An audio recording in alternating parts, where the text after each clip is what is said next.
Well, in typical Washington fashion, let me start out with some acronyms. CFIUS, FIRMA, ECRA, and FARA. I want to ask two questions about those topics. One is, in 2018, we did export control reforms. We reformed the Committee on Foreign Investment in the United States and gave Treasury Department, which convenes that, the CFIUS, a lot more resources, and I'd like to get your analysis of what's changed and what needs to change, what hasn't changed. And then on FARA, we've done a lot of work. I know, particularly in the Judiciary Committee, Senator Feinstein and Senator Grassley and me trying to get reforms of the Foreign Agent Registration Act. The Lobbying Disclosure Statement is a Lobbyist Disclosure Act, I think it's called, provides an out for foreign agents to register as lobbyists, but not as foreign agents, and basically impeding the benefit of our knowing who's a foreign agent and who's not. I think this is one of the biggest untold problems that we have dealing with foreign countries, including China, is we know other countries hire lobbyists and other agents, but if we don't know who they are and what their agenda is, it's pretty hard for us to put that in the proper context or protect ourselves. You know, we're supposed to represent our constituents and Americans, not the interests of foreign countries. But if we don't know what the who's who, it's a real problem. So I might ask the three of you if you have something you could tell us about the CFIUS and FIRMA and export controls, and if you feel like we are where we need to be, if there's more we need to do.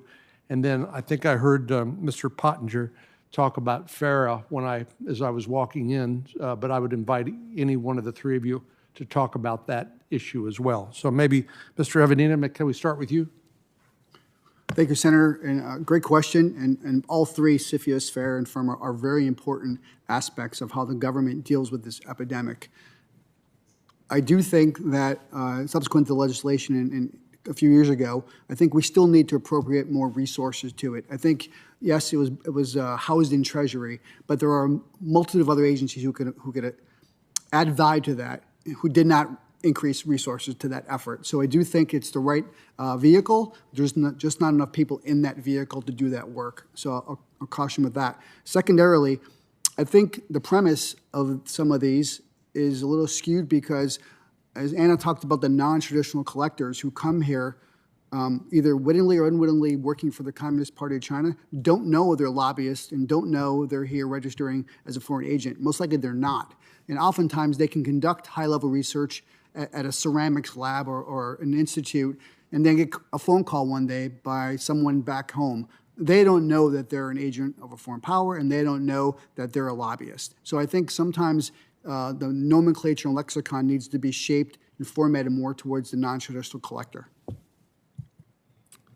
Ms. Puglisi, would you care to comment? Sure. So it's encouraging, and all of the hard work that everyone on the committee has done, especially in these different areas. I think going forward, going back to my remarks, I think it's important to remember the multifaceted ways that China targets our technology and how different the systems are. I think one of the challenges, as we break this problem down into specific slices, we as a country, because we are a laws-based society, because we are a rules-based society, try to get things narrow to a specific point. But when we're dealing with a non-rules-based adversary or entity, it makes those policies much more difficult to not only enforce, but to have the desired outcome. And so I think as we move forward, we need to think about what is the desired outcome of the efforts across the board with technology acquisition, and how do we mitigate some of these activities, and design policies and programs in addition to the ones that we already have that get at how do you deal with a non-rules-based entity. Mr. Pottinger, would you care to comment? Senator, thanks for your leadership on FIRMA a few years back, which was a real improvement on on CFIUS. I would say that where there's still a loophole is in the area of venture capital and private equity. Beijing benefits enormously just from having a seat on those funds. It gives it a sort of a panopticon to see all of the newly emergent companies and technologies that they want to then target for more in-depth scrutiny and investment and theft. I think it's on the FARA front, making it a searchable public database that's frequently updated so that it becomes much more public and much more comprehensive, that all of that activity that you were referring to, some of which is not currently captured, but which needs to be. Thank you. Senator Casey.